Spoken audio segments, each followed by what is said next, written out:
Oh my gosh, Debbie, thank you so much for being here. We're so excited to have you on Live Bold and Boss Up.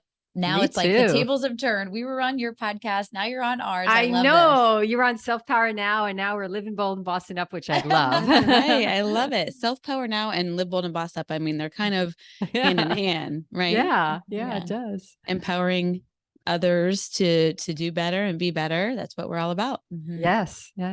So Debbie, you are a self-empowerment coach and an author, and like tell us more, because there's a lot. And I want to dive right into it. And like what do you do on a daily basis? What do you help people with? Gosh, I wish that could be an easy, like streamlined question that I can answer. I come from the corporate market and from tech and in publishing arena. And then I kind of moved into the health and wellness space after a series of personal tragedies that kind of made me reevaluate my life and say, what am I doing here? Am I doing good for myself? Am I doing good for others? And started writing books on self-empowerment and overcoming challenges in life, such as, overcoming death and dying, which was one of my challenges, not my own, but others in my family, and also overcoming stress and bringing more happiness and more health into your life. And then that kind of led to other things like getting certified in hypnotherapy and meditation and life coaching and health coaching and learning more about nutrition and health. And then just more recently launching a series of self-empowerment courses called Self Power Now in 4 different areas that are completely digital. So people could just take them when they want. And also launching my podcast that you girls were on, Self Power Now. So that's where I'm at. So to answer your question, what do I do every day? It's probably a little bit of everything. Right. And sometimes I do voiceover work, and sometimes I do writing, and sometimes I still do business consulting. So one of my friends says, you're truly a Renaissance woman because you do everything. And then sometimes, because I get down on myself sometimes and I say, my God, I'm not focusing on one thing. I need to just like be like perfect in one thing, but it just doesn't happen that way. I like to kind of dabble in a lot of things. Yeah. Why limit yourself to one thing? Right. Right. Yeah. I love that. It's more fun this way. Mm-hmm. You Yeah. mentioned grief and helping yourself, kind of get over that. And when we talked earlier, you said something that I really stuck with me, and I wanted to ask you this question. And it's kind of going off topic from what I was originally wanting to ask you first. That's okay. But you said, finding strength in grief or the grieving process. And I wanted to ask you about that and how people can find strength through that, because I think a lot of people are grieving in a lot of different ways. And I feel like everyone is outwardly experiencing that sort of feeling and emotion more so now after 2020. I feel like more people are or at least expressing that. So how can they really form strength from that? Well, I think in any challenge in life, like the song says, where it doesn't kill you makes you stronger, right? You kind of have to go into a survival mode, and you have to try to figure out how to get to the other side, how to see the light at the other end of the tunnel, because there's always light, and you have to believe that there is. And challenges are put into our life, whether they're, grief, as you were talking about, which I think is probably one of the most stressful things to get over in life, is losing the loss of a loved one, or even the loss of a pet. If you're a pet owner like I am, it's the most devastating thing to lose a being that you were used to having in your life. But stress comes in a lot of different forms, and so does grieving. Grief can come from losing a job, right? You gals deal with people with jobs coming and going all the time.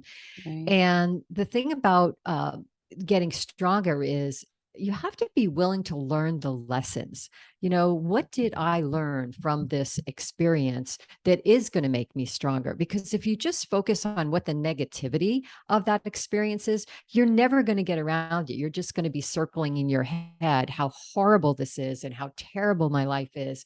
But if you look at it a different way, a different perspective, and say, what can I learn from this? How can I move forward? What do I need to do to strengthen my own constitution, whether that's mentally, emotionally, physically, spiritually, whatever that is, and get to the other side. So there has to be a real willingness on the part of whoever's going through that stress, right? To figure out, what does this mean for me in my life? And everybody's life is unique, and everything, it's not a one size fits all thing. Mm-hmm. Do you recommend for someone who has gone through something tragic or stress or grief that they get help somewhere? Or can they deal with it themselves, or both? Or is there is there a right answer? It's a great question. Yeah, that's a great question, because I was grappling with that myself when I had a lot of grief going on in my life. I just want to back up and tell you what that was. I lost four family members in 4 years. Both my parents and aunt that I lived with. But the biggest hit for me was my younger sister. She was 23 at the time, and she committed suicide. So for me, who was pretty, like, I've always been a pretty grounded person, and I was about 27, 28 at the time.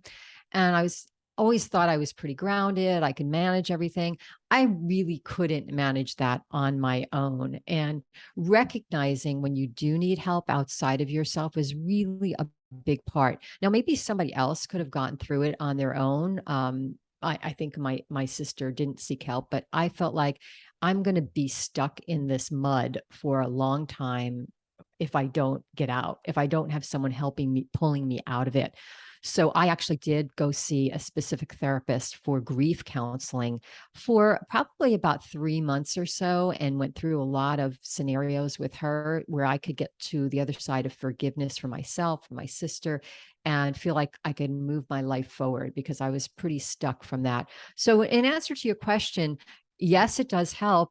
Not everybody needs it. It all depends on the person. Yeah. And you have to find the right person for you. I sought out a woman because I'm more comfortable talking with women. And I also sought out someone that was specific for grief counseling and exactly what I wanted. So I was very, very efficient about it. Mm-hmm.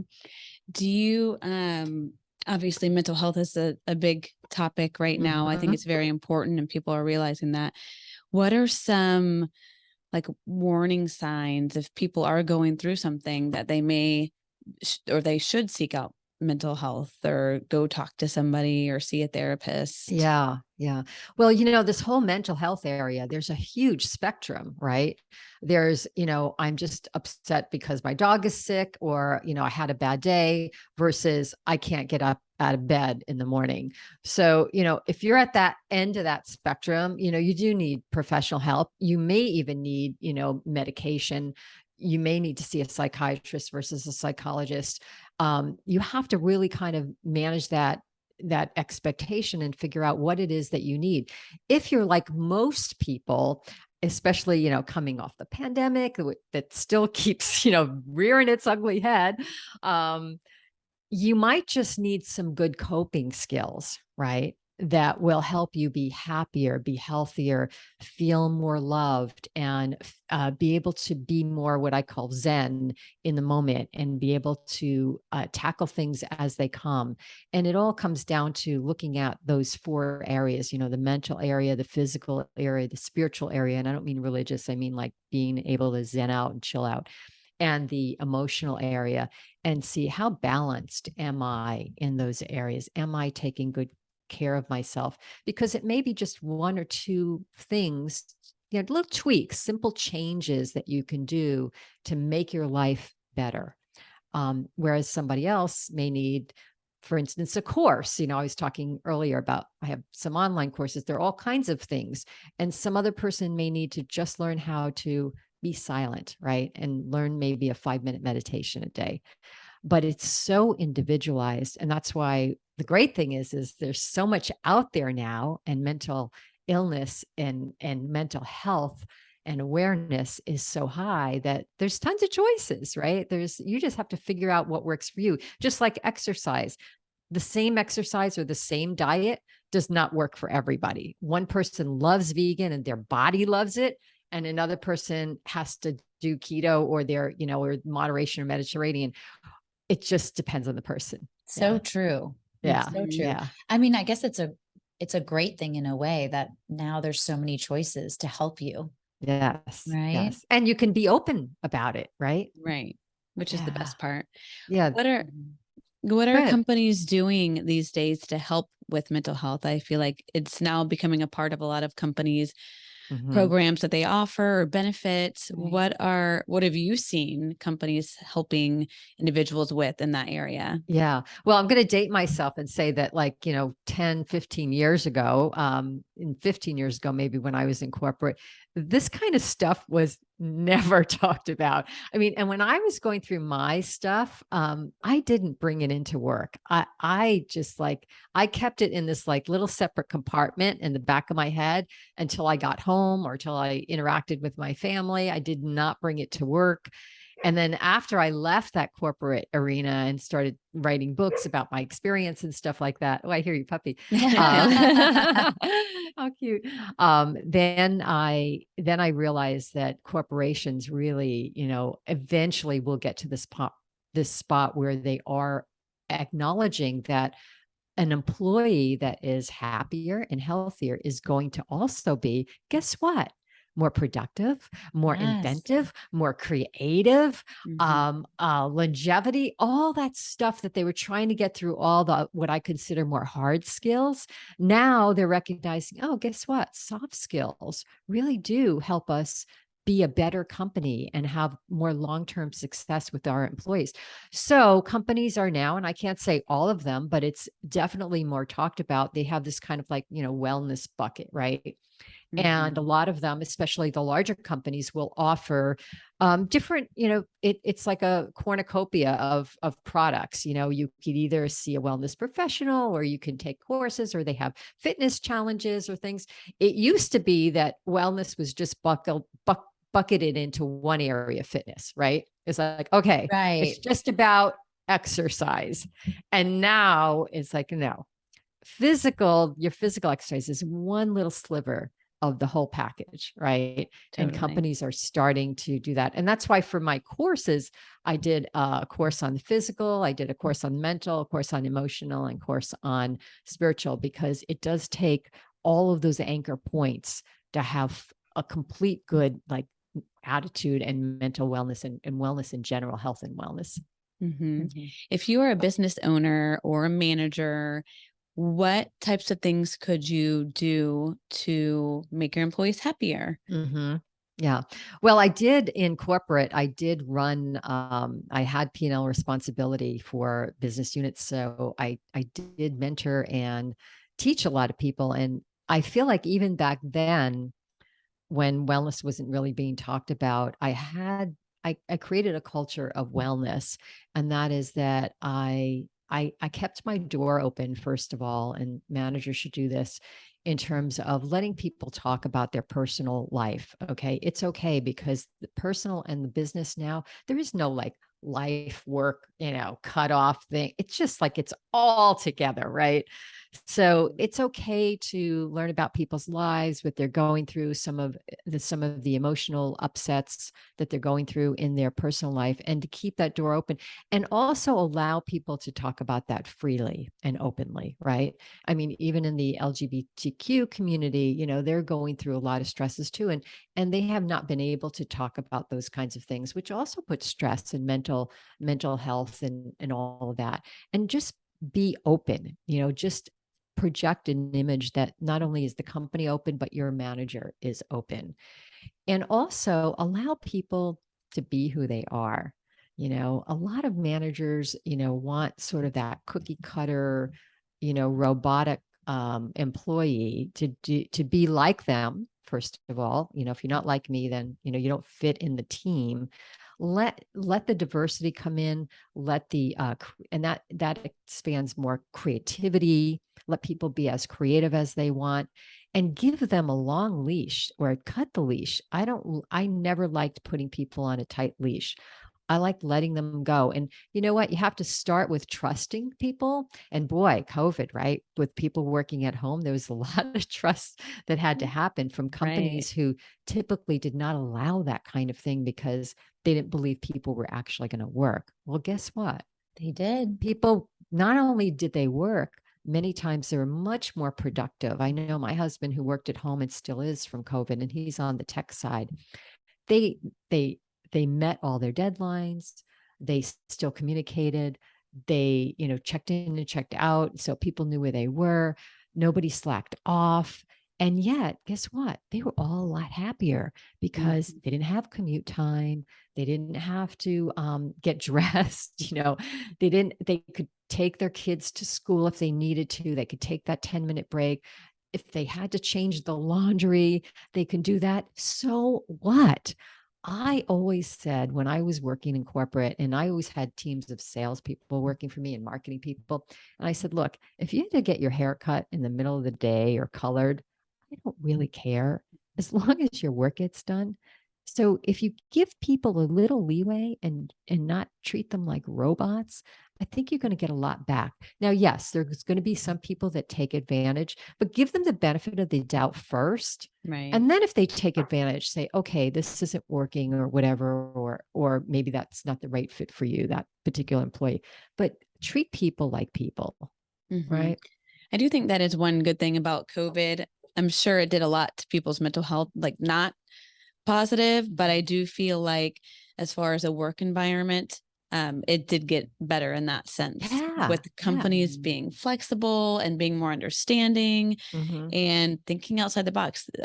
A lot of them changed for good. Like, like you said, your husband still works from home. Yeah. So I think that was, and I love it. I love it because Right. I've always worked from home since I left corporate with all my projects. And it's kind of nice, eating lunch together and, and sharing some of the responsibilities with the dogs and things like that. It's really nice. It's really nice. And I think we're both happier because of it. I agree. Yeah. Absolutely. And the whole work-life separation, there is, like you said, there is no separation. It's really more of an integration. And yes. I love how you're so forward thinking and, taking away that box in corporate, because let me tell you, when I was in corporate too, I did not flourish on the creativity side, because you were shoved in this box and then you were told to perform. And it's like, nobody can do that. You can't grow a flower in the dark, Yes, that's You a really great need to analogy. let it go. Yeah.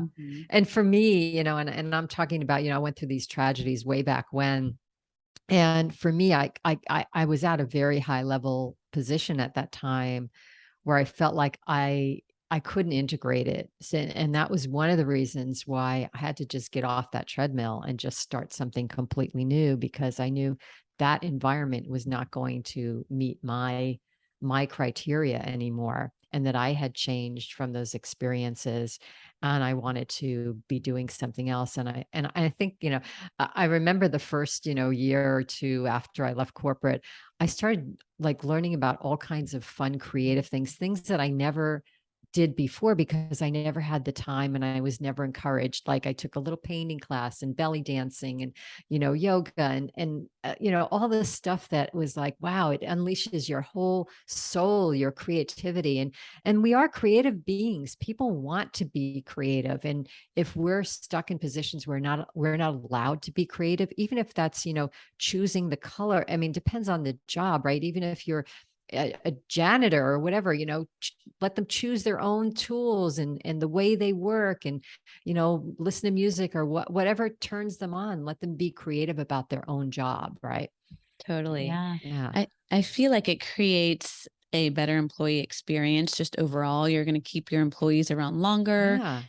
I think the idea of a career coach or consultant for businesses, helping them, like you just said, like these are things you should do if you want happier employees and want longer retention and want just a more productive, creative workplace. These are some things that you can do in your workplace to make happier employees. Like have someone come in and do belly dancing or painting or whatever, even if it has nothing to do with anything. Like and it shouldn't, because right. You need to operate your both sides of your brain. It should be totally different. Like my husband's company, they did some cooking Zoom during COVID. They did some Zoom cooking. Like, oh, cute. They cooked tacos. They had some expert, chef or something come in and they all, got the ingredients in the mail. They'd sent them the ingredients and they did cooking things, and, just be creative. It's not, and also recognizing that people have lives outside of work. They have interests outside of work. And why not, expand that and Right. have fun, have a wine night, or for people that like wines and talk about wines in the vineyards or things like that. I think it's in COVID actually. So when you think about there's a lot of bad stuff that happened, but there's also a lot of positive. And that's part of the way to handle stress, is to, instead of looking at all the negative, is to figure out, oh, but this came out of it and this came out of it and this, and if this didn't happen, then this wouldn't have happened. Right. Mhm. Yeah, absolutely. You also mentioned, Debbie, about like emotional awareness and Uh-huh. how being aware of your emotions can actually improve time management and productivity. Can you share a little bit more about that? Mm-hmm. Mm-hmm. Yeah, your emotions about yourself are extremely important, and your emotions about other people are extremely important. And this is where kind of that can-do attitude. First of all, let's go to the self, the relationship you have with yourself and your emotions towards yourself. It's really good to take a sort of an inventory and ask yourself, how do I feel about myself? Do I feel like I could accomplish this? Do I feel like I'm worthy of this position? Do I feel like I'm worthy of this money? Could I ask for more money? Sometimes, you're not productive because you feel like you're not being recognized, whether that's verbally or financially or whatnot. So you have to look at, what is your emotion towards yourself, and how can that, and how does that affect the outcome? Because it's always going to affect the outcome, right? It's always going to affect your productivity, how you feel about the world. And then what are your emotions towards the people around you, whether that's your immediate supervisor, your colleagues. How do you feel? Do you feel like you're part of a team? Do you feel like you're being supported? Do you feel like you're being listened to? And if the answer to those questions is no, no, no, then do you feel good enough about yourself to bring those topics up? Do you feel worthy enough about yourself to ask for more money, or ask for help, which is a huge thing. Lots of times we're drowning in stuff because we are afraid to ask for help. It's Mhm. okay to ask for help. Right. I Yeah. agree 100%. Is what you were just talking about the same as emotional intelligence?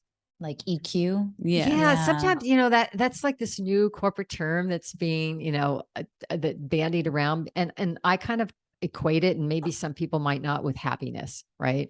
Mhm. It's about happiness, and I think that's more of a mental area, because happiness comes from it's about, well, I always say to people, look at what you're thinking about all day long, because Yeah. that's going to create whether you're happy or not. Are you thinking about the past, the should have, could have, would have? Are you thinking or worrying about the future? What's going on in that little brain, all day long? And when you start thinking about emotional intelligence, it comes down to the mental thinking and the mental attitude.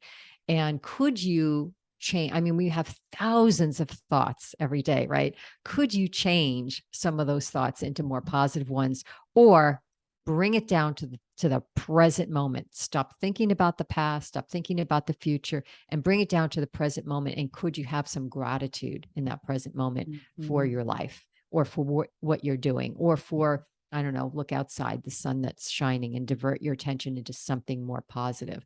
So emotional intelligence is for me, it speaks back to happiness, right? Are you Mhm. happy? Which is, that's what everybody wants in life. They want to be happy. They want to be healthy. They want to feel loved, right? And they want to Mhm. be kind of zen, peaceful, so that they can Right. navigate through the ups and downs more easily. Because let's face it, you're going to have ups and downs. No, even if they're extreme, like, losing someone in your life, or just something small on a daily basis. And if you can't handle the big things, you're not going to handle the small things either. Right. No, I love that. Bringing it back to Mm-hmm. present gratitude. I love Yes. that. I'm reading a book, and I probably will be reading this for a couple weeks, because when do we get time to sit down and read a book? But I started reading Untethered Souls, Oh, and yeah. that's Yeah. exactly how it starts Yeah. is, Yeah. your thoughts and the thoughts that are going around in your head. And Yeah. So that really resonates with me right now. Yeah. Is that the Michael Singer? You're talking about the Michael Singer? Yes, with the horse on the beach on the cover. Yes. Yeah. I think I just read the most recent one. Yeah. And it's a fantastic book because it does talk very specifically about how we sabotage ourselves. And how we sabotage ourselves is with our thoughts. And we allow our thoughts to control our life instead of the opposite. And that's what's really important. And in my course, Be Happy Now, which is all about the mental programming, because we're programmed a certain way to just really bring ourselves down.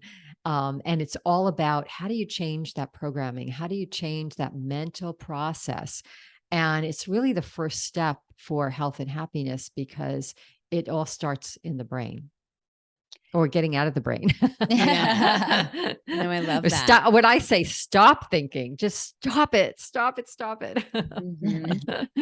Is there an activity, like whenever you're stressed or, worked up at work, or no matter what you're doing, and you just need something to divert your mind or just relax? Is there an activity that we can do right here to help relax or calm ourselves down, or kind of switch lanes? Well, I always say the quickest fix is a series of breaths, right? And what that does is, first of all, to your point, Ashley, it brings you into the present right away. And because, especially if you're focusing on your breathing, and it diverts your attention from what's going on. So a good way to do that would be to just, you have to do that they call the pregnant pause, right? Pause, because whatever's bothering you is still going to be bothering you when you come. It's still going to be there, right? It doesn't matter if you take a little break, right? So take a break from what's agitating you. Sit down, be calm, take a nice deep breath in, maybe hold it for a few seconds, then take a nice deep breath out, and then hold it on the out breath. So it's kind of like making me breathe, by the way, right now. We can do it. We can do it if you want. It's a 4-count breath, right? It's a 4-count breath. So let's just do like 3 of them, right? Okay. So breathe in, and then hold it, and then breathe out. Hold it. Then breathe in. Hold it.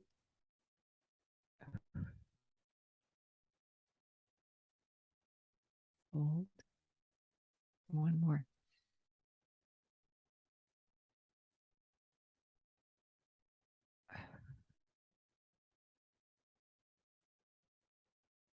I like that.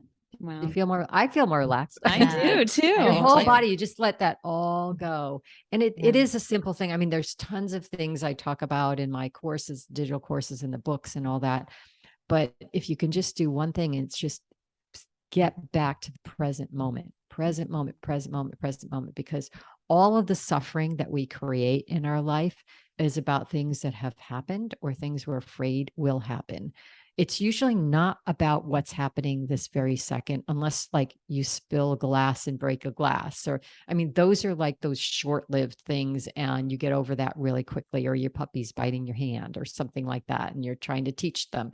That's a short-term stress. That too shall pass. But everything too shall pass. And what has passed has passed. You really can't do much about that. And what is coming up, God knows what's coming up.